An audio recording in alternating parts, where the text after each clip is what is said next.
Flower setting టైంలో వదిలాం sir. వదిలిన తర్వాత బీభత్సకరమైన ఫ్రూట్స్ వచ్చాయి, తేనెలు బాగా వచ్చాయి.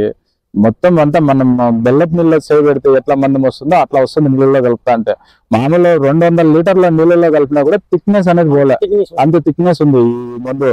కానీ వదిలినాక రిజల్ట్ మళ్ళీ చూద్దాం పొద్దున్నే అని వస్తే చూసి మరుసటి రోజే విత్ గ్రీన్నెస్ కానీ సెట్టింగ్స్ కానీ ఎక్సలెంట్ గా సెట్ అవుతుంది. మళ్ళీ దాని తర్వాత ఇంకో సైజులు కన్నా వదిలినాము. సైజులు కూడా అట్లా మీరు చూపించినంత దాంట్లోనే సైజులు కూడా 3 kgs వరకు వస్తున్నాయి సైజులు. 45 days ఇంకా హార్వెస్ట్ కావాలంటే 60 days ఎబో కావాలా.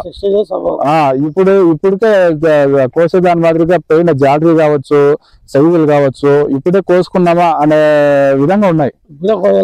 ఆ స్టేజ్ లో ఉన్నాయి.